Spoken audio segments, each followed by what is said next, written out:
And we're back with game 2 here, ladies and gentlemen, between DoVN Nightfall and Glacial Inferno. I'm Random Minion Caster, and these are the quarterfinals here of the Noxus division. And game 1 had a beautiful showing from DoVN Nightfall, with an absolute clinic on how they like to play in the mid game with that teamwork and dominance here. And now we're into game 2, and it's going to be Glacial Inferno on the blue side, DoVN Nightfall on the red side. No changes to any of the players here, and we're into a very odd and interesting pick and ban phase here. So for Glacial Inferno, they're gonna ban out the Trundle, Anivia, Mordekaiser, Teemo, and Karthus here. So they're banning out the Mordekaiser because of Lord of Aces. Looks like they want to make sure they don't get that. For DoVN Nightfall, going to be similar to Jax, Ezreal, Kiana, Leona bans here. Not quite sure why they lost the ban at the end there. Perhaps just an error. Most likely they didn't quite get their bans in on time. But now we look at the picks, and this is the interesting part here. For Glacial Inferno, they are going to be rolling with a that's not a Nunu, that's actually a Volibear for Glacial Inferno. So Volibear, Akali, Darius, Vayne, and Yuumi, and I'm very much looking forward to seeing Moto Skelter play this Darius. We've seen him primarily play that Ornn, that utility tank, assassin, caster, whatever you want to call him, but mostly tank. And for Kamehameha Wave as well to get Volibear, who's a much stronger earlier jungler than that Amumu as well. And Corpit on the Vayne, that is another late game hyper carry with the Yuumi to back him up as well. Should be an interesting one, and you can see Glacial Inferno going much more aggressive and proactive with this composition. Not much synergy in team fights, but they're just looking to sort of smash their early game and their skirmishes. And for DoVN Nightfall, I don't even know where to start with this one. Yasuo, Urgot, Dr. Mundo, Brand, and Cho'Gath. And I'm going to assume that's a Dr. Mundo jungle. That's about the only thing that really makes sense here. Perhaps a kill lane, the Yasuo, oh, I'm trying to figure out, maybe Yasuo Cho'Gath in that bot lane for the knockup. I mean, that'd be great for that last breath, pardon me. Dr. Mundo in the top lane, Brand in the mid lane is what I'm going to assume this lineup's going to be. And this is an interesting one here. You can see what they're going for. They've got quite a bit of AoE damage. They've got the knockup to help Yasuo with the last breath, and they've got some tankiness as well. And we have seen a Yasuo composition manage to pull it off on Saturday. I believe it was Roar Yordos playing in their game 2 against Pendulum Gaming. So it's theoretically possible, but they did run into the problem trying to close out games, trying to take turrets. And they're going to run into the same problem here. The only ranged champion is going to be that Brand, not the fastest turret taker. And they're going to be running into a team with a Vayne, and that is what concerns me the most. Vayne able to kite around, might be able to dodge out a lot of the damage here. And you've got a tanky front line. You've got the Urgot, the Dr. Mundo, and the Cho'Gath, but none of that's going to matter against a Vayne with that Silver Bolt just ripping right through you here. And I just think it's a very dangerous competition from DoVN Nightfall, but it would fit their sort of mid-game centric power spikes here. These are champions who do have a huge spike in the mid-game. It's an interesting competition, and I'm a fan of innovation, so we'll have to see how that one runs against the more standard composition from the side here of Glacial Inferno. And so this is definitely a game where neither team are gonna be necessarily looking to scale too much into the late game here. If it does go into the late game, I think I'm gonna give this one to Glacial Inferno because they have the Vayne. Normally Dr. Mundo a huge late game skill, as is Cho'Gath. And okay, so looks like I'm completely wrong. And DoVN Nightfall is trolling me hard with their lane assignments right now. It's gonna be Lord of Aces in that top lane with the Yasuo into the Darius, the Urgot jungle, and that's a jungle I've actually never seen before. So I'm not sure how good the wave clear is going to be. We'll have to see. In fact, it's actually a double jungle. I see smites on both Power of the Fox and Gunth here. So it might be Firefox starting in the jungle instead. We'll have to see how this one works out. I think it would make more sense for Dr. Mundo to go in jungle than Urgot. But yeah, I really can't tell. And the bot lane is going to be Mohawk Gaming and Web Hippo here. So a lot of AP damage in that bot side. A bit of a kill lane. And I actually like their bot lane. I like the kill lane. Cho'Gath and Brand can very easily quickly burst down a Vayne Yumi combo. They're extremely squishy. The only concern here, the bouncing from Web Hippo's ultimate, the Pyroclasm, I'm not sure how that's going to work with Nimuous sitting on top of Corpit. They might not get the full damage off on both of them. But certainly more than enough kill potential to kill them in that bot side here.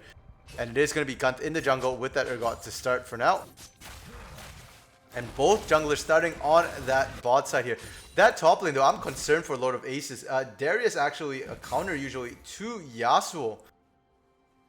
Yasuo is that melee champion and so is Darius, but Darius tankier and excels in applying constant damage here, especially in the early game right away, does a lot of damage. The Mundo into the Akali is an interesting matchup. I actually think that one goes in favor of the Mundo here for Power of the Fox, not to mention Windstorm not taking the Ignite as well, so we'll have nothing to cut the sadism in the beginning until he builds himself some sort of healing cut here.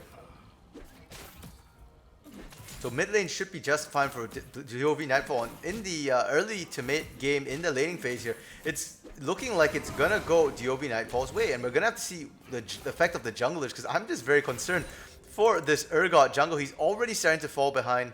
Or actually, no, he's still pretty even against Kamehameha Wave in the early bit here, the farming. But he's kind of low already, and I'm just not seeing the strength of his ganks now. Has to be careful on this red buff. Will not have the smite available, I don't think, for the end of this one, but we'll have it for the next camp. We'll be able to get himself back healthy again. Just has to be careful he doesn't get caught out here in the jungle.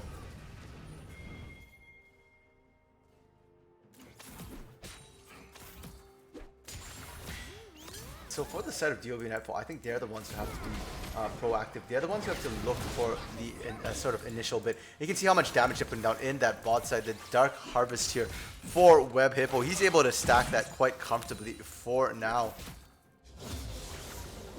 They're already level 3. They're just bullying and pushing them in, but they're missing a ton of CS here. Corpit could potentially just find a lead just CSing these minions.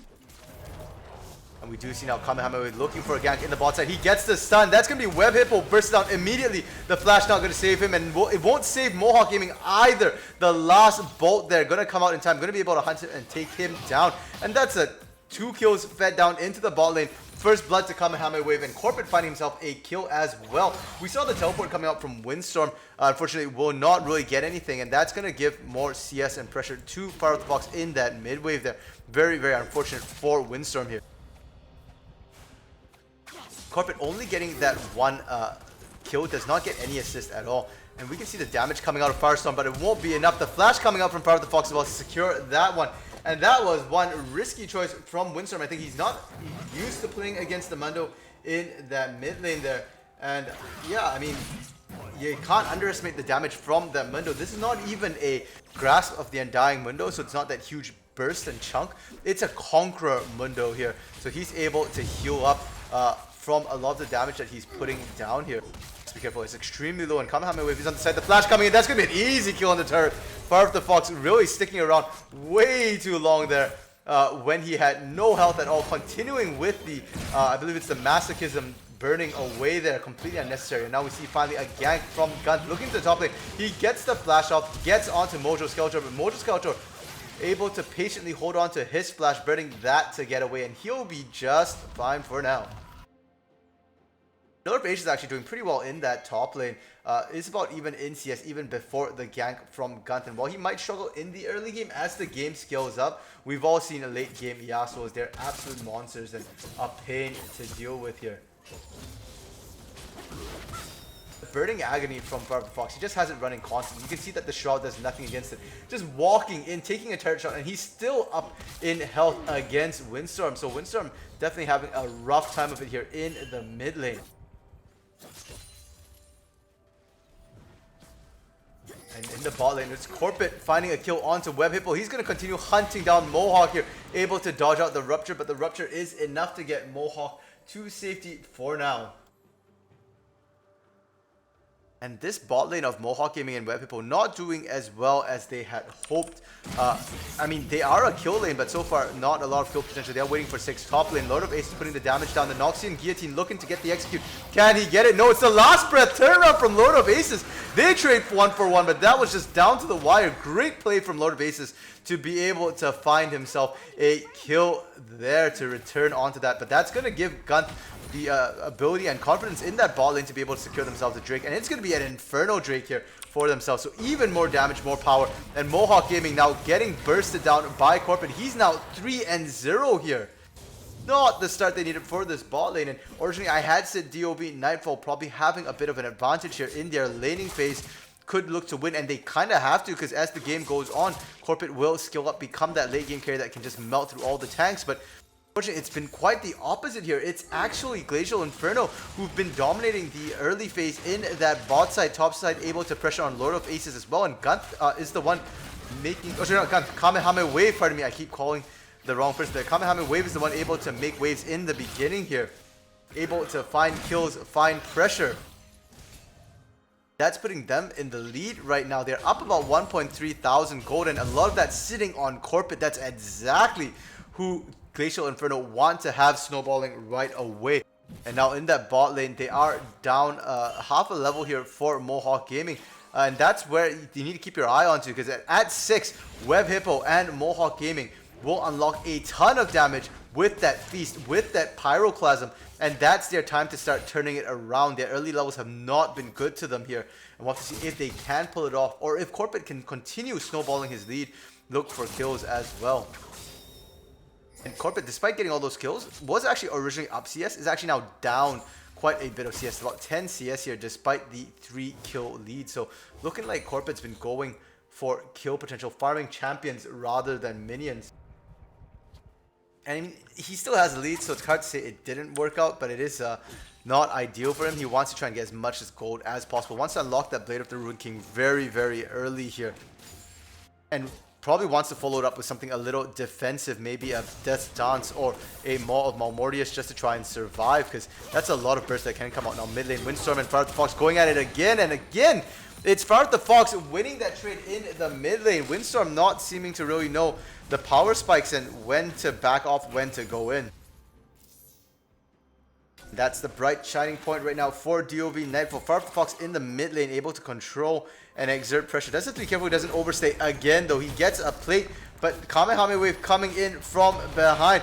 No sadism available here. Stormbringer coming out onto Fire the Fox, but Kamehameha Wave cancels his autos a couple of times in a row. Bot lane Mohawk getting forced out. It's going to be the flash from Web Hippos to keep him alive, and they might collapse here onto Fire of the Fox. The cleavers are coming out. It does apply slow after slow, and it's going to be Gunth actually showing up first here.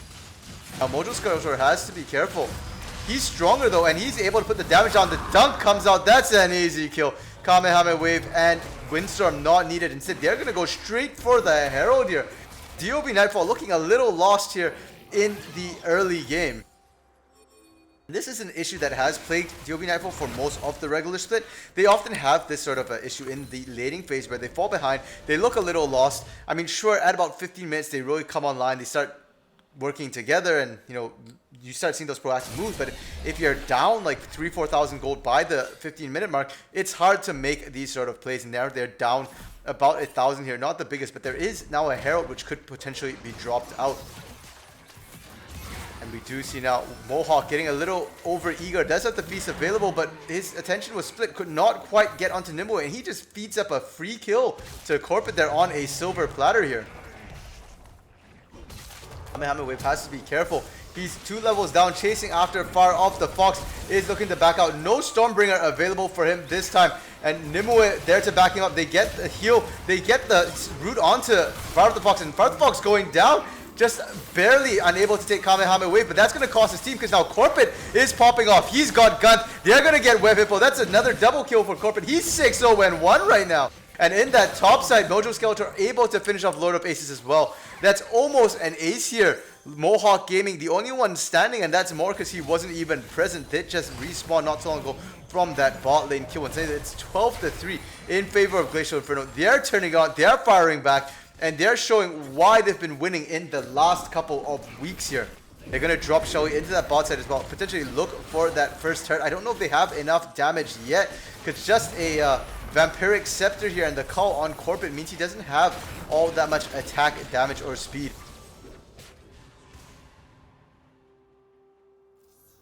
And suddenly that 1,000 gold lead ballooning to a 4,000 gold lead here. That's absolutely massive. And before that fight started, I was just talking about how DoV Nightfall has struggled in the early game. And honestly, in the picks and bans, when I saw the picks and bans, I was shocked and surprised here. Because it was a very, very interesting draft phase. And I wasn't exactly sure what they were looking for here. You can see components of ideas of what they want to do. But it's kind of very, very dependent. And unfortunately, despite having an idea in draft, it doesn't seem like they had one in game. And now Lord of Ace is having to run away. The ghost coming out from Mojo Skeletor does not even need to use the dunk, able to find the kill here. And now Guntnix on that dunking block. He's going to go down. No Noxian Guillotine used at all in that top lane. I don't think he actually had enough mana, but that's a double kill here for Mojo Skeletor. And he's just popping off here. This is not the Mojo we're used to seeing. We're used to seeing sort of more passive tanks, but on this Darius, he's doing work right now. That's going to cause problems for DoV Nightfall in the next game. In their draft, they're going to have to think about whether they want to give these sort of proactive champions over the way of Glacial Inferno, as well as having to revise their own draft here. And I'm actually a little surprised that DoV Nightfall decided to pull this sort of composition out in a best of 3. There's not a lot of leeway, and there's not a lot of sort of margin of error here for themselves.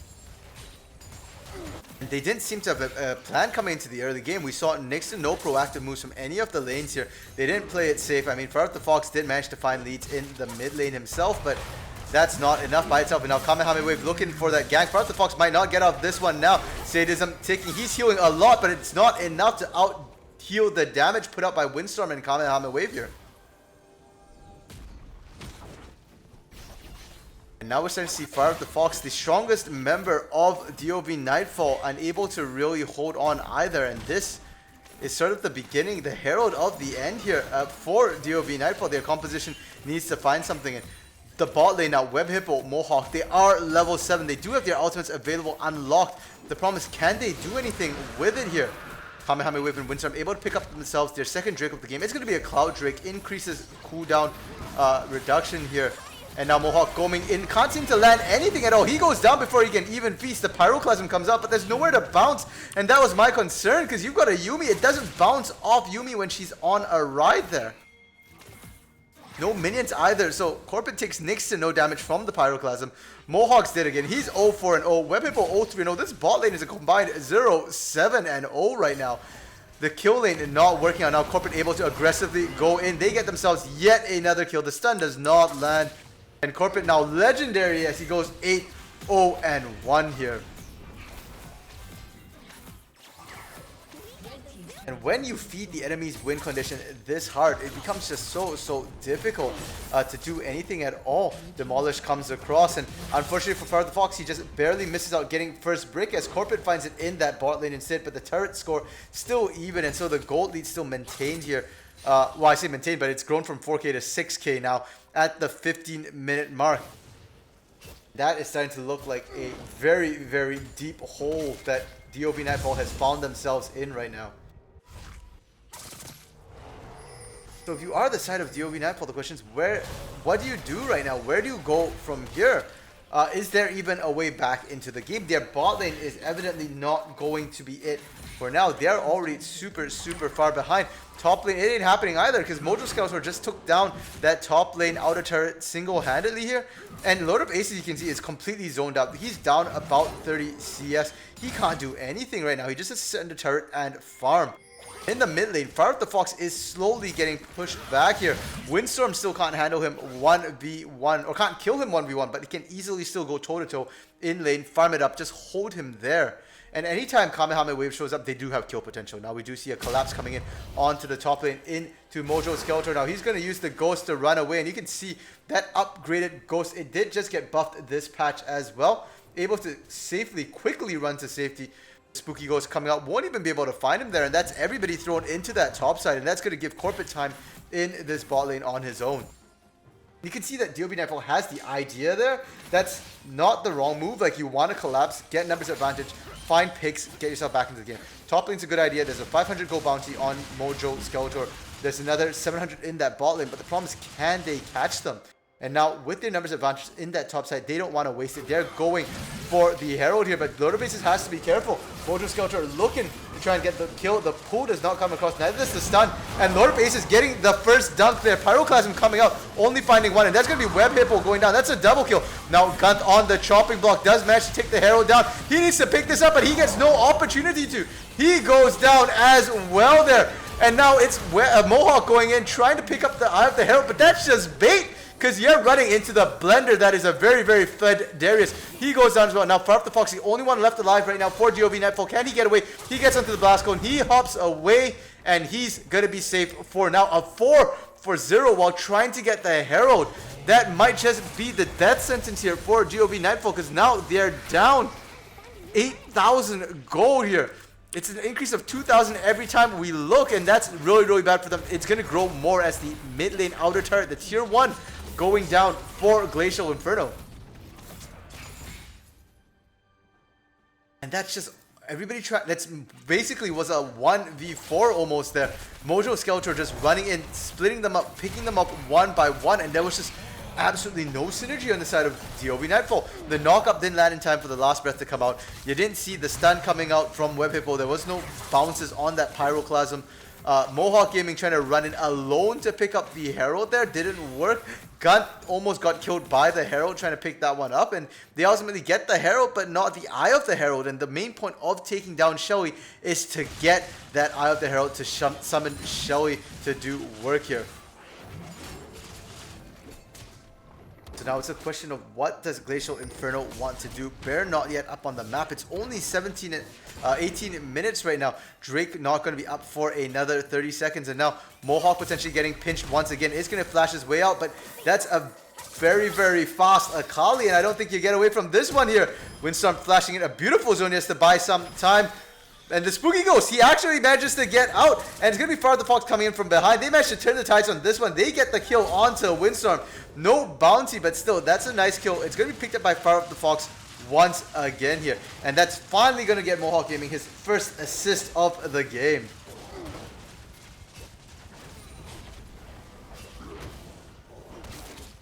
A bit of a rough one here for DoV Nightfall. And the good news for DoV Nightfall is that they were trying to do something unique. They were trying to pioneer something here in this game too, with their picks more than their bans, and that's something that can easily be changed. We saw them perform really, really well in game 1 with a more standard orthodox draft, and so they can easily look to just switch back to that sort of game 1 style, and they should be just fine for game 3. So DoV Nightfall not out of it in the series. They might be down this game, but they're not out of the series just yet.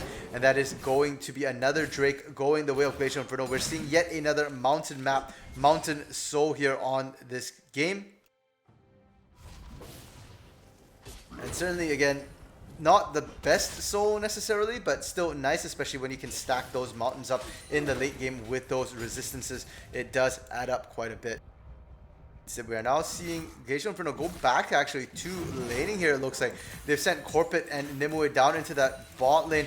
They've got Mojo Skeletor in the mid lane, and they've got Windstorm in that top lane. Looks like they want to split up Windstorm and Far of the Fox, because Windstorm's struggling a little bit to handle Far of the Fox, but I'm not sure the top lane is going to be better for him. And now Far of the Fox being forced to use the sadism very, very early, more for the movement speed boost to get away than anything else for now.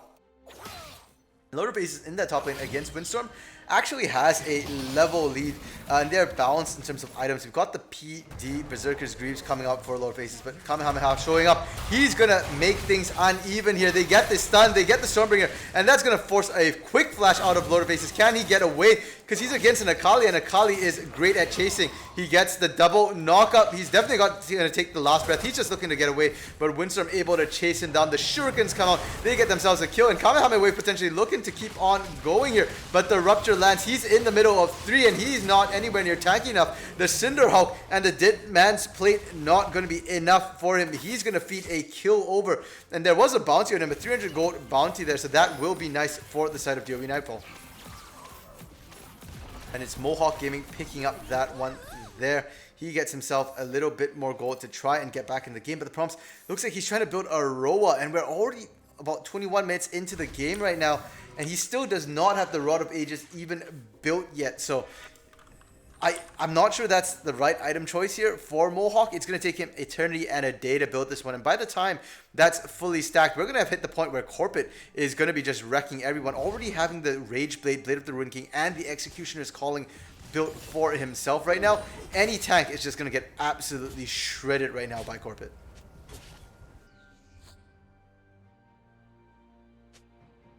We do have a bit of a lull state here. We are now past the 20-minute mark. Baron is available right now for both teams to look at. And if we take a quick look at the vision right now, Glacial Inferno has let their vision completely lapse here. They've just got that one control ward on the Dragon, which has been down for the last couple of minutes here. Nothing at all on the Baron side. You look at DoVN Nightfall, they've let their vision lapse too. They've just got a little bit in their jungle just to make sure they don't get caught too close to their base, but they could potentially still get caught out near that top side. We do see finally the ward coming down onto Baron for now. And they're going to be able to pick themselves up the scuttle as well. So we'll be able to see if Glacial Inferno tries to start up the Baron, even if they can't necessarily stop it.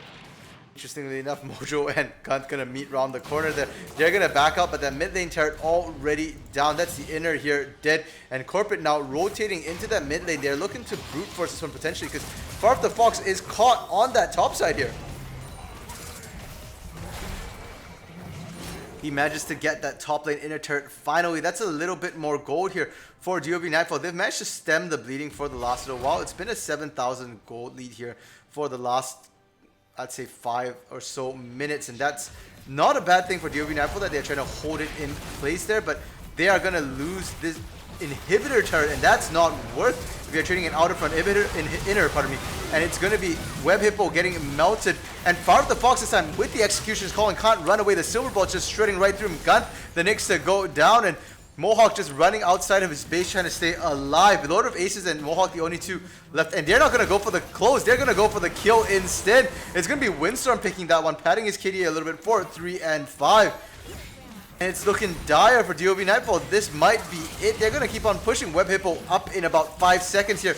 Does have the Pyroclasm available, but he's going to be alone because Lord of Ace is going down. It's Corpet going legendary right now. Kamehameha Wave happy to tank up the turret to allow for that kill. Pyroclasm popping out. You see the damage there. And Web Hippo able to survive back to base. That was the best Pyroclasm he could hope for. It won't be enough. Mojo Scouts are able to pull him out. And now Gunth able to find Windstorm. Windstorm overstaying a little bit, but Corpet focusing on the turret. He wants to end this game here. Before Fire of the Fox can chase him out, we do see Mojo Scouter going down to set Fire of the Fox. And can Corpet get it? He's going for the last auto. He just barely does it, unfortunately for DoVN Nightfall. Well played to Glacial Inferno. They are showing that they are no walkover either, finishing this game just shy of 24 minutes faster than game 1 here. They go 29 and 8 in this series, and Mojo Skeletor revising my opinion of him here. He ended this one 12-2 and 3. It's looking like a battle of top laners once again here in the Noxus division, and that's something that we've seen throughout the split. The top laners here in the Noxus division are absolute monsters. They just take over games here. And that, I think, is going to put a lot more emphasis into the top lane in terms of resources and bans as well. I am expecting to see a lot more jungle ganks into that top side. In the bot side, Corpet ending 9-0 and 4. Did not die a single time this game. And that just shows how good he is against a kill lane of a Cho'Gath brand as well. And I think for DoVN Nightfall, it's a very, very simple thing they need to do next game. And that is simply draft more standard here. I understand that they wanted to try something, and like I said, I'm a huge fan of innovation. I like to see these unorthodox picks, and in the current meta, I actually think this is one of the metas where we've had the most variance here, the most unique picks available. A lot of things can go a lot of places, a lot of things are viable, but unfortunately it looks like this particular comp from DoVN Nightfall maybe not so much against such a mobile slippery champion as Vayne. And with that, we'll have to see what DoVN Nightfall change up here for game 3. And ladies and gents, we have ourselves a series here. We've got the full best of 3 in this quarterfinals. The Noxus division does not disappoint. We had a full 5 games on Friday night. We are now having a full 3 games today. And with that, we will be heading out to an intermission break to set up for this final deciding match between DoVN Nightfall and Glacial Inferno.